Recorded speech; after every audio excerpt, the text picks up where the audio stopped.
PH और pOH का topic हमने अभी स्किप किया है, ये हम लास्ट में करेंगे और फिर साथ ही उसके न्यूमेरिकल्स भी हैं वो भी डिस्कस करेंगे। ठीक है, तो अभी हम सॉल्ट करेंगे। Salt is an ionic compound that contain a cation and an anion. अब ये समझो सॉल्ट क्या है। हमने न्यूट्रलाइजेशन रिएक्शन पढ़ा था, वहाँ पर जब एक एसिड और बेस आपस में रिएक्ट कर रहे थे तो क्या बन रहा था हमारे पास, वाटर, और साथ में एक बाय प्रोडक्ट बन रहा था जिसे हम क्या कह रहे थे, सॉल्ट। एक आयनिक कंपाउंड बन रहा था जिसे हम क्या कह रहे थे, सॉल्ट। तो बेसिकली सॉल्ट बनता कैसे है, एसिड और बेस की न्यूट्रलाइजेशन से। तो सॉल्ट है क्या, salt is an ionic compound. Salt क्या है, एक आयोनिक कंपाउंड है। इट मीन्स ये आयन से मिलकर बना है।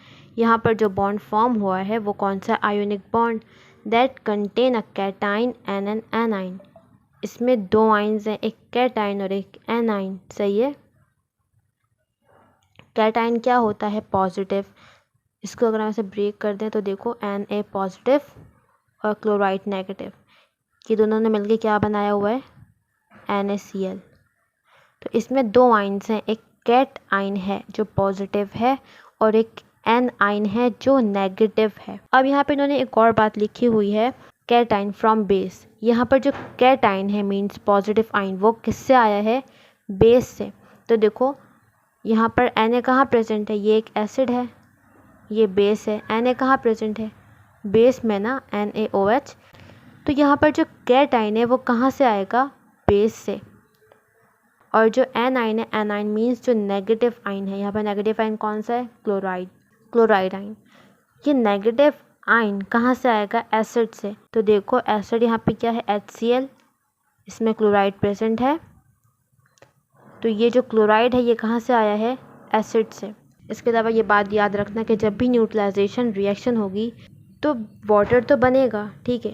एसिड का H और बेस का OH आपस में रिएक्ट करके वाटर तो बना लेंगे, साथ में एक बाय प्रोडक्ट भी बनेगा जिसे हम क्या कहेंगे, सॉल्ट। नेक्स्ट है टाइप्स ऑफ सॉल्ट, कि सॉल्ट की कितनी टाइप्स हैं। सॉल्ट को हमने क्लासीफाई किया है 3 ग्रुप्स में, एक एसिडिक सॉल्ट, एक बेसिक और एक न्यूट्रल सॉल्ट्स। तो हम वन बाय वन तीनों को डिस्कस करते हैं। सबसे पहले एसिडिक सॉल्ट। अच्छा, सॉल्ट बनते कैसे हैं, तो ये बात हमें पता है कि जब एसिड रिएक्ट करता है बेस से तो क्या बनता है, सॉल्ट और वाटर। अब अगर कोई सॉल्ट एसिडिक है, इट मीन्स कि उसमें एसिड की प्रॉपर्टीज़ हैं, उस सॉल्ट में एसिड की प्रॉपर्टीज़ हैं। तो ऐसा कैसे होगा, ऐसा कब होगा, जब हमारे पास एसिड स्ट्रॉन्ग एसिड हो और वीक बेस हो, तब जो सॉल्ट हमारे पास बनेगा, ये कौन सा सॉल्ट बनेगा, एसिडिक, और वाटर उसी तरह से बनेगा। तो इसका फर्स्ट पॉइंट तो ये हो गया कि जब स्ट्रॉन्ग एसिड और वीक बेस आपस में रिएक्ट करेंगे तो जो सॉल्ट बनेगा वो कौन सा होगा, एसिडिक सॉल्ट। अच्छा, अब सॉल्ट की डेफिनेशन तुम लोग देखोगे कि डिफरेंट जगह पर डिफरेंट डेफिनेशन लिखी हुई, तो मैं कोशिश करूँगी कि हर एस्पेक्ट को कवर करें यहाँ पे। तो एक पॉइंट इसका ये होगा कि स्ट्रॉन्ग एसिड और वीक बेस के रिएक्शन से। अच्छा, अब दूसरी तरह से सॉल्ट को डिफाइन किया जाता है कि एसिडिक सॉल्ट वो है जो इनकम्प्लीट न्यूट्रलाइजेशन से बने। Incomplete neutralization of an acid. किसकी न्यूट्रलाइजेशन होगी, इनकम्प्लीट एसिड की, बाय अ बेस। देखो स्ट्रॉन्ग एसिड है, इट मीन्स वो ज़्यादा आयोनाइज होगा, मतलब उसने फॉर एग्जांपल 99% ये आयोनाइज हो गया। वीक बेस है, ये कितना आयोनाइज होगा, 10%, 5%, 10% कम आयोनाइज होगा। तो फॉर एग्जांपल हमारे पास 99 मॉलिक्यूल्स हैं स्ट्रॉन्ग एसिड के और 10 मॉलिक्यूल्स हैं वीक बेस के। सही है। तो ये 10 मॉलिक्यूल्स बेस के 10 मॉलिक्यूल ऑफ एसिड को तो न्यूट्रलाइज कर देंगे और वाटर बना लेंगे, बट यहाँ पर 89 मॉलिक्यूल्स रह गए। तो यहाँ पे जो न्यूट्रलाइजेशन हुई है वो इनकम्प्लीट हुई है। किसकी इनकम्प्लीट न्यूट्रलाइजेशन हुई है, एसिड की, बाय बेस। ठीक है, तो इस तरह से भी सॉल्ट को डिफाइन किया जाता है, एसिडिक सॉल्ट को डिफाइन किया जाता है कि the salt which is form by the incomplete neutralization of an acid by a base. ये इसका सेकंड पॉइंट हो गया। अच्छा, अब एक और तरह से एसिडिक सॉल्ट को डिफाइन किया जाता है कि फॉर एग्जांपल हमारे पास एक सॉल्ट है, हमने इसका सॉल्यूशन बनाया, इसको वाटर में डिज़ोल्व किया, तो ये वाटर कैसा हो गया, ये सॉल्यूशन कैसा हो गया, एसिडिक। तो इस सॉल्ट को हम क्या कहेंगे कि ये एक एसिडिक सॉल्ट है। तो ऐसा सॉल्ट जो एसिडिक सॉल्यूशन प्रोड्यूस करे उसे हम क्या कहेंगे, एसिडिक सॉल्ट। एक और पॉइंट है, अब जो ये एसिडिक सॉल्यूशन बना है इसका जो पीएच है, पीएच हमने भी डिस्कस नहीं किया, हम लास्ट वीडियो में करेंगे, बट इतना समझ लो कि ऐसे सॉल्यूशन का जो पीएच है वो लेस देन 7 होगा। जितने भी एसिड्स होते हैं उनका पीएच हमेशा लेस देन 7 होता है। तो ये एसिडिक सॉल्यूशन प्रोड्यूस कर रहा है, तो इस सॉल्यूशन का पीएच क्या होगा, लेस देन, सॉरी मैंने ग्रेटर देन बना दिया, लेस देन 7। इसके एग्जाम्पल में हमारे पास आता है ammonium chloride, NH4Cl, CaNO3, calcium nitrate, NaHSO4। ये कुछ एग्जाम्पल्स हैं एसिडिक सॉल्ट की। अब अगर हम इस एग्जाम्पल को ही देखें तो हम ये बात समझ सकते हैं कि यहाँ पे एसिड कौन सा है और बेस कौन सा है। तो देखो अमोनियम क्लोराइड, क्लोराइड कहाँ से आया होगा, एसिड से। कौन सा एसिड में क्लोराइड होता है, HCl। कौन सा एसिड हो गया, ये स्ट्रॉन्ग एसिड। अमोनियम कहाँ से आया होगा, ये एक बेस से आया है, it means ammonium NH4OH, ammonium hydroxide, जो कि एक वीक बेस है।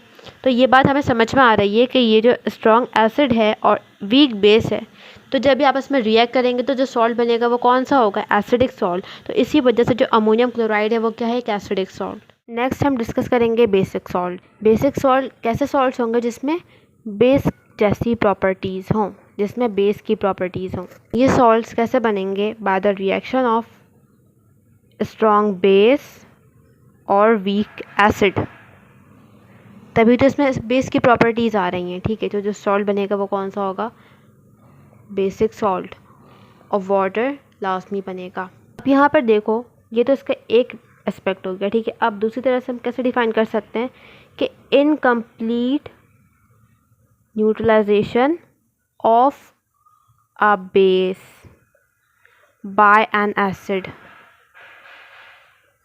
सही है, स्ट्रॉन्ग बेस है, 99% हो जाएगा डिसोसिएट। मतलब फॉर एग्जांपल हमारे पास 99 OH आइंस हैं, क्योंकि ये आयोनाइज हो चुका है 99%। अच्छा, अब वीक एसिड है, फॉर एग्जांपल ये 5 to 10% डिसोसिएट हुआ, हमारे पास सिर्फ और सिर्फ 5H पॉजिटिव आइंस हैं। तो 5H पॉजिटिव आइन तो 5OH को न्यूट्रलाइज कर देंगे और वाटर बना लेंगे।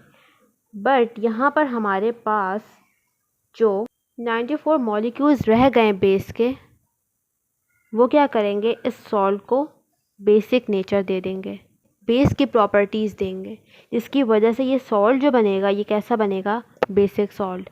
इस तरह से भी डिफाइन कर सकते हैं कि the salt which is form by the incomplete neutralization of a base by an acid. अब थर्ड हम इसको किस तरह से डिफाइन कर सकते हैं कि फॉर एग्जांपल हमारे पास वही सॉल्ट है, ठीक है, हमने क्या किया, इसका एक्वस सॉल्यूशन बना लिया, डिज़ोल्व कर दिया वाटर में। जब हमने सॉल्यूशन को चेक किया, कैसे करते हैं, लिटमस पेपर से कर सकते हैं नेचर, ठीक है, ये और भी मेथड्स हमारे पास। तो ये सॉल्यूशन कैसा है, बेसिक। तो इट मीन जो सॉल्ट था वो क्या है, बेसिक इन नेचर है। तो ऐसा सॉल्ट जो बेसिक सॉल्यूशन बना ले वो क्या होगा, बेसिक सॉल्ट, ठीक है।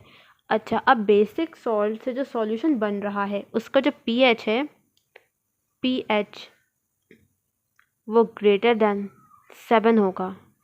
जितने भी बेस हैं, जितने भी बेसिक कंपाउंड्स हैं, उनका जो पीएच है वो हमेशा 7 से अबव होगा। इसके एग्जांपल में हमारे पास आता है CH3COONA,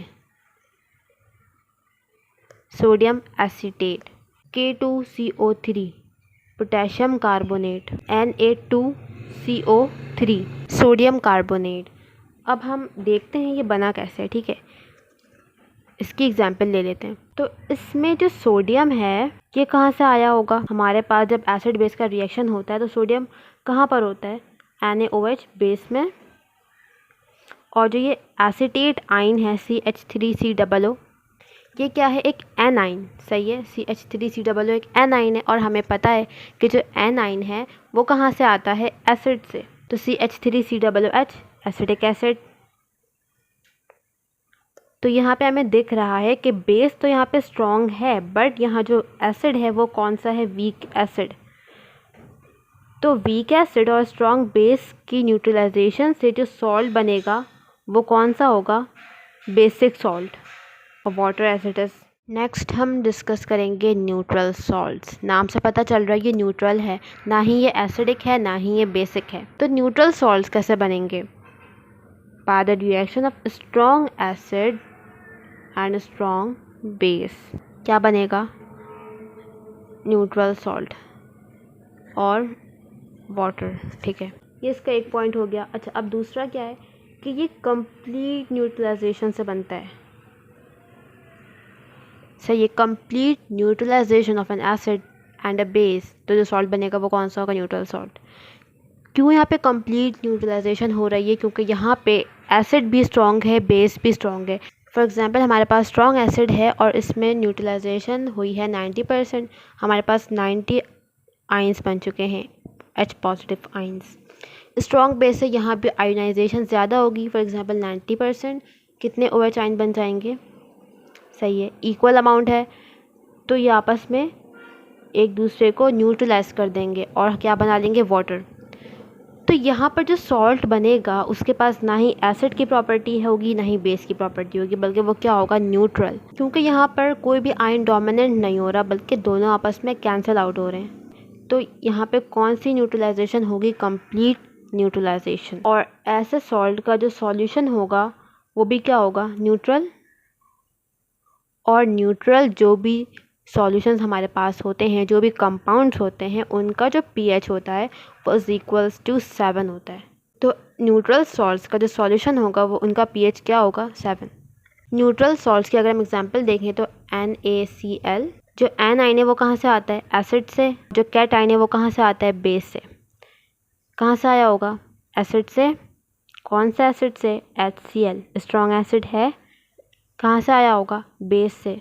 कौन से बेस से? NaOH, स्ट्रॉन्ग बेस है।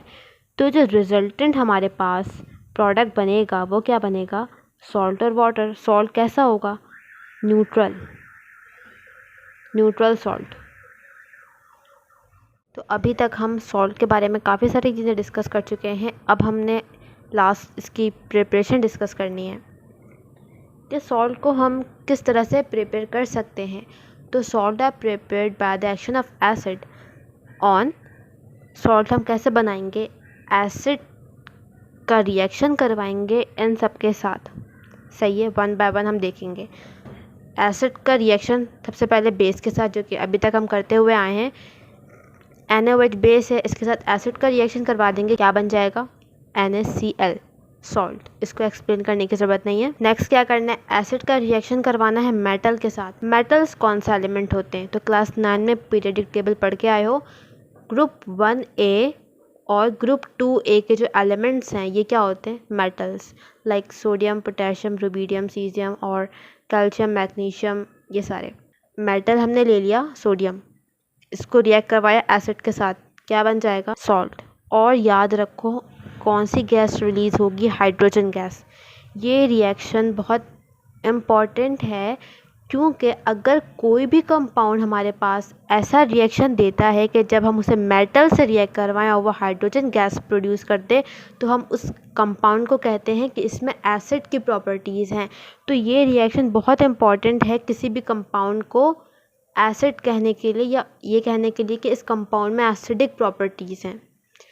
इस रिएक्शन में क्या होता है कि जब भी हम एसिड को मेटल से रिएक्ट करवाने, क्या बना रहा है? Hydrogen gas. तो ऐसा कोई भी कंपाउंड जिसको हम मेटल से रिएक्ट करवाएं वो हाइड्रोजन गैस लिबरेट करे, हम क्या कहेंगे कि उसमें एसिड की प्रॉपर्टीज़ हैं। तो ये रिएक्शन बहुत इम्पॉर्टेंट है, ठीक है। अच्छा, अब नेक्स्ट क्या है? एसिड को जब हम मेटल के ऑक्साइड से रिएक्ट करवाएंगे, मेटल के ऑक्साइड्स, ठीक है, मेटल के साथ ऑक्सीजन लगा दो। सही है, कैल्शियम एक मेटल है, ऑक्सीजन लगा हुआ है, इट मीन्स ये मेटल का ऑक्साइड है। अब हमने इसके साथ एसिड को रिएक्ट करवाया, क्या बन गया? सॉल्ट और वाटर। सही है। नेक्स्ट है मेटल का हाइड्रो ऑक्साइड। मेटल भी होगा, हाइड्रो ऑक्साइड, ऑक्सीजन भी होगा और हाइड्रोजन भी होगा, पोटेशियम हाइड्रो ऑक्साइड। इसके साथ हमने रिएक्ट करवाया एसिड को, नाइट्रिक एसिड, क्या बना देगा ये? Salt, potassium nitrate. NO3 का जो ग्रुप है ये क्या होता है? नाइट्रेट। नेक्स्ट हमारे पास है मेटल कार्बोनेट्स। जब हम एसिड को मेटल के कार्बोनेट के साथ रिएक्ट करवाएंगे, कार्बोनेट का ग्रुप कौन सा होता है? CO3। Na लगा दो, मेटल, सोडियम कार्बोनेट, के लगा दो पोटेशियम कार्बोनेट, बेरियम लगा दो बेरियम कार्बोनेट, कैल्शियम लगा दो कैल्शियम कार्बोनेट। इस तरह से फॉर्मूले बनते हैं। तो हमने बेरियम कार्बोनेट लिया है, इसको रिएक्ट करवाया एसिड से, क्या बना लिया इसने, सॉल्ट, और साथ में कार्बन डाइऑक्साइड। जब भी कार्बोनेट का ग्रुप होगा ना, कार्बन डाइऑक्साइड ज़रूर रिलीज होगी, और वाटर। अब ये तो कार्बोनेट था CO3। अब मेटल के बाइकार्बोनेट का ग्रुप कौन सा होता है, HCO3। ये क्या है, बाइकार्बोनेट। मेटल लगा दो sodium, sodium bicarbonate, potassium, potassium bicarbonate, sodium bicarbonate है, ठीक है। एसिड को रिएक्ट करवाया, क्या बन गया, सॉल्ट। कार्बोनेट का ग्रुप है तो कौन सी गैस बनेगी, कार्बन डाइऑक्साइड और वाटर। तो इन तमाम मेथड से हम सॉल्ट बना सकते हैं। जब हम एसिड को इन तमाम कंपाउंड के साथ रिएक्ट करवाएंगे तो ये क्या बनाएगा, सॉल्ट्स। तो ये कुछ मेथड्स थे सॉल्ट बनाने के। अब नेक्स्ट हम डिस्कस करेंगे pH एंड POH, और बफर हमारा एक लास्ट टॉपिक रहता है। नेक्स्ट हम डिस्कस करेंगे pH एंड POH। pH की फुल फॉर्म क्या है, पोटेंशियल ऑफ हाइड्रोजन आयन, या फिर इसे हम पावर ऑफ हाइड्रोजन आयन भी कहते हैं। और POH potential of hydro oxide ion. pH हम कैलकुलेट करते हैं नॉर्मली एसिड्स के लिए, POH हम कैलकुलेट करते हैं नॉर्मली बेस के लिए। दिख भी रहा है H मतलब H ion, OH hydroxide ion, ठीक है। pH क्या करता है, measures hydrogen ion concentration in a solution. pH हमें क्या बताता है कि किसी भी सॉल्यूशन में कितने H पॉजिटिव आयन्स हैं, कितनी कंसंट्रेशन है H पॉजिटिव आयन की। सिमिलरली जो POH है ये हमें क्या बताएगा, किसी भी सॉल्यूशन में कितनी कंसंट्रेशन है OH आयन्स की। अब मैथमेटिकली हम जो pH को लिखते हैं वो लिखते हैं negative log of H positive ion. POH को भी हम इसी तरह से लिखते हैं negative log of OH negative ion. तो इसको हम एक और तरह से डिफाइन कर सकते हैं कि pH क्या है, pH is the negative logarithm of hydrogen ion concentration। POH क्या होगा, negative logarithm of hydroxide ions, ठीक है। अच्छा, अब हमारे पास है एक pH स्केल। pH स्केल क्या करता है, किसी भी सॉल्यूशन की एसिडिटी या बेसिसिटी पता करता है कि कोई सॉल्यूशन कितना एसिडिक है या वो कितना बेसिक है। तो pH स्केल में हमारे पास 14 तक की मेजरमेंट होती है, जिसमें सेंटर में क्या है 7, और 7 शो करता है न्यूट्रल सॉल्यूशन को। अगर किसी भी सॉल्यूशन का pH 7 है, इट मीन्स वो सॉल्यूशन क्या होगा, न्यूट्रल। 7 के लेफ़्ट साइड पे एसिड्स आते हैं, 7 के राइट साइड पे बेस आता है। अच्छा, अब ये बात समझ लो कि इसके लेफ़्ट साइड पे एसिड्स है। फॉर एग्जांपल अगर एक सॉल्यूशन का pH लिखा हुआ है 2, इट मीन्स वो क्या होगा, एक एसिडिक सॉल्यूशन, सही है। अगर एक सॉल्यूशन का pH है 4, इट मीन्स वो क्या होगा, एसिडिक सॉल्यूशन। अगर एक सॉल्यूशन का pH है 7, इट मीन्स वो क्या होगा, न्यूट्रल सॉल्यूशन। अगर एक सॉल्यूशन का pH है 12, वो क्या होगा, एक बेसिक सॉल्यूशन। जिसका pH 7 से कम होगा वो एसिड्स होंगे, जिसका pH 7 होगा वो न्यूट्रल होगा, और जिसका pH 7 से ज़्यादा होगा वो क्या होगा, बेस। अच्छा, ये बात, एक और बात समझ लो कि यहाँ पर एसिडिटी बढ़ती जाती है। फॉर एग्जांपल एक सॉल्यूशन है जिसका pH है 1, इट मीन्स वो हाईली एसिडिक है। एक सॉल्यूशन है जिसका pH है 6, इट मीन्स वो स्लाइटली एसिडिक है, सही है। तो जब हम इस तरफ मूव करते हैं तो pH कम हो रहा है, बट जो एसिडिटी है वो बढ़ती जा रही है। इसी तरह से यहाँ पर आते हुए बेसिसिटी बढ़ती जा रही है। एक सॉल्यूशन जिसका pH है 9, एक सॉल्यूशन है जिसका pH है 14, तो कौन सा ज़्यादा बेसिक होगा, ये 14 वाला जिसका pH क्या है 14। अच्छा, एक और बात याद रखो कि pH और POH का जो सम है वो हमेशा इज इक्वल्स टू 14। अब इस चैप्टर का लास्ट टॉपिक है बफर। बफर्स क्या होते हैं, aqueous solution that has a stable pH। ऐसे सॉल्यूशन जिसका जो pH है वो स्टेबल है, चेंज नहीं हो रहा, नॉट सिग्निफिकेंटली चेंज। किसी भी सॉल्यूशन का pH चेंज कब होगा, जब हम उस सॉल्यूशन में या तो एसिड ऐड कर दें तो pH चेंज हो जाएगा, या फिर हम उस सॉल्यूशन में बेस ऐड कर दें तो उसका pH चेंज हो जाएगा। लेकिन अगर ये बफर है तो ये क्या करेगा, अपना pH मेंटेन रखेगा, उसको चेंज नहीं होने देगा।